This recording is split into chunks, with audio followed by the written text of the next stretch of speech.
Sobre el tema, saludo a Armando Leñero Yaca, él es presidente del Centro de Estudios del Empleo Formal. Muy buenas tardes, Armando. Muy buenas tardes, Tania, ¿cómo te va?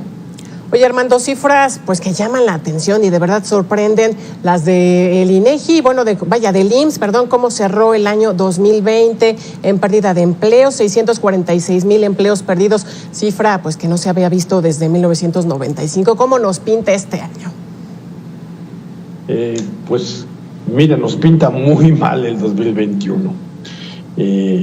Aunque el presidente ha dicho que vamos a recuperar el empleo y que en el mes de marzo estaremos similar a como estábamos antes de la pandemia, pues esto no creemos que vaya a ser posible.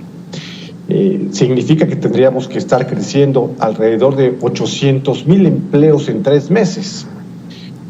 Hoy tenemos una tasa de un número de personas registradas de 19,700 y tendríamos que crecer alrededor de 800,000 para llegar como estamos en febrero, que era alrededor de los 20,600,000. Por lo tanto, creemos que esta cifra que teníamos en febrero la vamos a alcanzar hasta mediados del 2022. Armando, y entonces en tanto llegamos al 2022, ¿qué va a suceder entonces con el consumo? ¿Qué va a suceder entonces con la pobreza alimentaria o la pobreza laboral? Estas definiciones que hay de pobreza o clasificaciones, ¿aumentarán también estos indicadores? Sí, claro, por supuesto. Vamos a tener un crecimiento en la informalidad laboral. Podemos llegar cerca del 60%, que conforme avancen los meses se van a ir reincorporando personas a la población económicamente activa, pero la mayoría lo harán en una situación de informalidad y podemos llegar cerca del 60% e incluso podemos superarlo si se dan las políticas de acuerdo como lo ha planteado el presidente. Es decir, que se prohíba la subcontratación tal cual está la iniciativa del presidente, y esto nos llevaría a tener cerca de una informalidad laboral del 61%.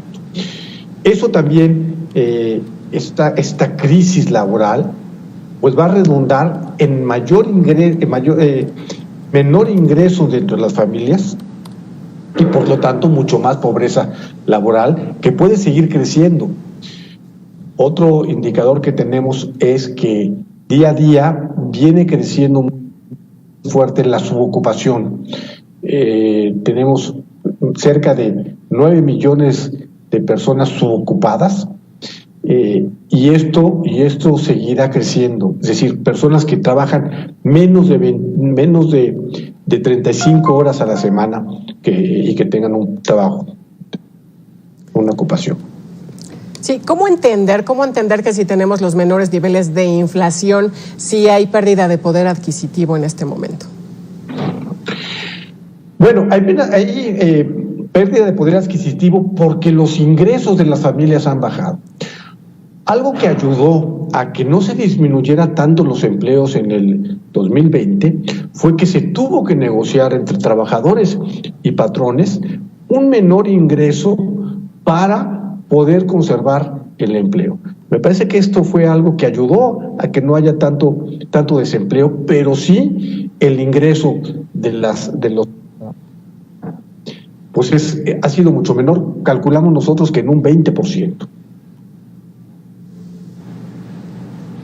Armando, respecto entonces a esta promesa o este compromiso de recuperación por parte del gobierno, ¿ves una estrategia adecuada para llegar a este compromiso, a este cumplimiento incluso de promesas? No, por supuesto que no. De hecho, hace precisamente un año, el 5 de abril del año pasado, el presidente prometió crear 2 millones de empleos. Y no solamente no los creamos, durante ese tiempo, desde ese momento que el presidente lo anunció al día de hoy, perdimos cerca de 800,000 empleos. Por lo tanto, prometer y crear empleos por decreto pues no funciona. Lo que se tiene que tener es que las personas tengan un mayor poder adquisitivo para que demanden más bienes, productos y servicios. En esa medida, pues se genera más empleo. Entonces, no, las promesas del presidente no han funcionado en materia de empleo porque no ha habido ningún apoyo. El presidente, su objetivo, su estrategia está en los apoyos directos a los jóvenes construyendo un futuro, a sembrando vidas, pero eso no son empleos formales. Y mientras no se da un cambio en esa estrategia, va a ser imposible que se puedan crear mayores empleos. El gobierno por sí mismo no puede crear empleos.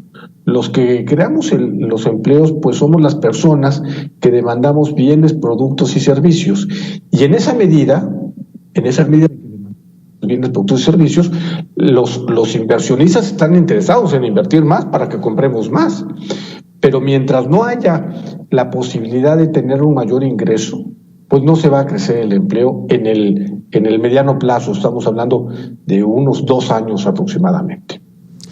Y también hay que tomar en cuenta los empleos que se han dejado de crear, porque en el 2019 se esperaba que en una cantidad promedio se crecieran los puestos alrededor de 60,000, 70,000 por mes, y solamente se crecieron en 32,000 por mes en el 2019. O sea, ya desde que inició este gobierno tenemos un déficit en el crecimiento de empleos. Aunado luego a la pérdida de empleos producto de la pandemia, pues tenemos cerca de un déficit de más de 2,300,000 empleos. Oye, Armando, en diciembre veíamos, se daba esta noticia del incremento al salario mínimo a 141 pesos, 141.70 por ahí, por supuesto, con el rechazo de los patrones y con el rechazo del empresariado, por supuesto, porque no han recibido apoyos. Sin embargo, pues del otro lado argumentaban que en realidad no les afecta en gran parte a los empresarios porque es poca la gente que gana el salario mínimo. ¿Qué decir al respecto? ¿Qué nos espera pues en este panorama para este año? Pues mira, lo que pasa es que el gobierno piensa que cuando hablas de empresarios hablas de Slim, de los grandes empresarios que están cerca de él. Y esos no son los empresarios en México. Los mayores empresarios en México son los micros, medianos y pequeños empresarios. Esos son los que sufren para poder dar un incremento todo del 15%, y son los que tienen sueldos en ese nivel. Los grandes empresarios no, entonces no les afecta porque las negociaciones o los incrementos en los salarios que no son los mínimos andan alrededor del 5 o del 6%, por lo tanto no tienen una afectación directa. Pero los microempresarios sí la tienen, y esos son los que pueden hacer quebrar sus pequeñas empresas, y esos son los que están preocupados. Además, me parece que la forma en que se hizo esta revisión, pues me parece muy mal, porque normalmente cuando hay un acuerdo de un incremento o un salario, pues ¿quién se pone de acuerdo? Quien lo da y quien lo recibe. Y el gobierno funciona como mediador. Aquí no hubo tal acuerdo. El gobierno desde un momento dictó que era 15%, y pues los sindicatos dijeron, pues sí aceptamos el 15%.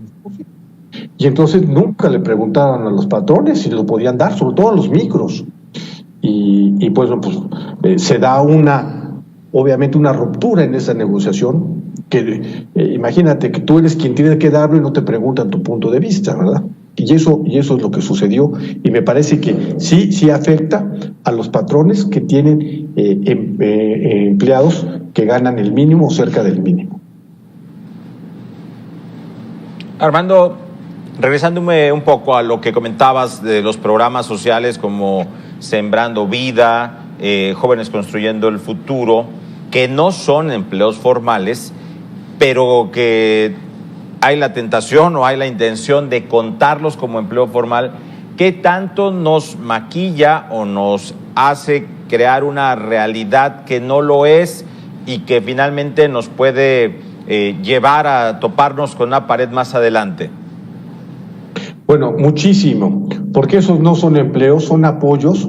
Finalmente apenas alcanzarán un salario mínimo en algunos casos, ni siquiera jóvenes construyendo un futuro, y ni siquiera son subocupaciones, pues, porque el tiempo que le dedican no es mayor a 25 horas a la semana. Y entonces puede crear una realidad ficticia de que tenemos más empleos de los que no tenemos. Y yo creo que también estos programas son buenos para el gobierno porque son programas electoreros.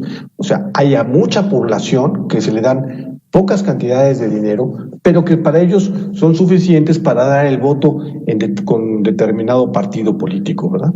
Entonces yo creo que tienen un fin más electorero que un fin de procurar el bienestar de las familias. Porque además, la única forma de combatir la pobreza es teniendo empleo formal que garantice un salario adecuado, arriba de 4,600 pesos, pero además con prestaciones sociales, como son el Seguro Social, la Infonavit para acceso a una vivienda, las pensiones, en fin, una serie de mecanismos y de elementos que hacen que la gente que esté viviendo fuera de la pobreza extrema.